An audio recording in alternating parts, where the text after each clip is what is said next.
as a provider, there are times when I feel completely helpless because I feel like I need to know the healthcare policy. I need to know the insurance plans, what they're compensating. I need to know what the insurance plans are going to pay for. I need to know that better for my patients. I need to make certain that the way that I practice medicine allows my patients to get the best care. And in doing so, that means I got to have a better understanding. That's why I love the fact that Terry can teach me most of these things. But I hate the fact that some of the best medicines out there I can't get approved for my patients. And there are certain things I got to do to make certain that my patients do get care. I can't tell you how many times I've been like, you know what? Go to the hospital. I'll do it there.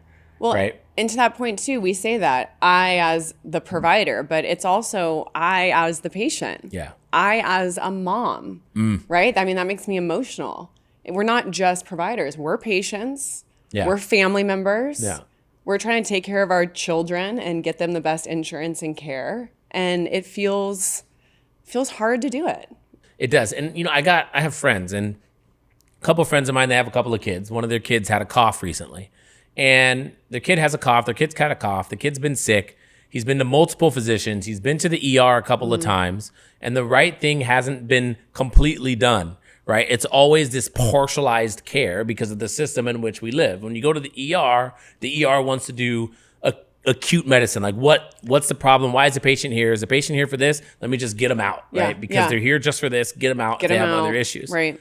But I get a phone call on New Year's Eve at like 7:00 because the patient's still coughing and the patient has an issue.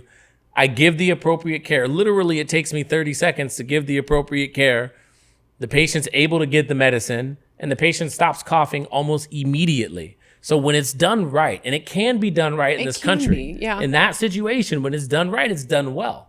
But a lot of the times we're not able to do it right because these fuckers say you can't do this, or this isn't indicated, or you got to write this note, or you got to put this in that note, or you need to try this first that you know is going to fail because you've tried it a million times. Yeah. And it's frustrating when you're getting that instruction from somebody that didn't go to medical school. You can't be the provider. You can't just be the doctor. You can't do what you went to school to do, which is take care of patients. Yeah.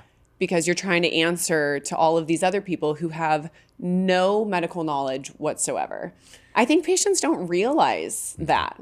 They think that we are the answer, you know, that when we say you can't have this, or, you know, we can't get you this medication, that it's coming from us. Right. And it's not. So often not. It's this upper level, right? It's not. You've got a third party in between. Yes. Working in clinic and having this opportunity to see patients, to say, okay, this is what's wrong with you, and this is what we can do about it, which is such a privilege. And sometimes that looks like medication. Sometimes that looks like a procedure. That brings me so much joy. But to the second part of your question, to then have insurance, who has, in my opinion, shouldn't have the say, right? To go against what I'm recommending and say no to this patient. No, we see that you want to give this patient this service or this medication that is going to save their life or improve their quality of life, but we say no. It breaks my heart. I mean, it really genuinely breaks my heart. And then to have to go to the patient, who I just got excited with and was like, we're going to change your life. And they're looking at me with respect and gratitude. And then I have to come back and say, well, I'm sorry. Insurance said no. Right. And they still, and they're like, but why? Like, they think that I'm the key there, right? And I can say, I said why you need it, why it's going to be beneficial. Yeah. And they're still saying no. Right. And then, so then my next step there is, well, let me try again. Let me take these steps. And when it's repeated, no after no after no, this last week, another PA in my office came to me crying. It's gonna make me cry thinking about it. She goes, I want this patient to have this procedure so bad. She's been declined 3 times. And she's like, I don't know what else I can say. She read it to me. What was the procedure? She was having, she needed to have an angiogram for stents. She had history of coronary artery disease. She was horribly symptomatic, same symptoms that she had previous. Yeah.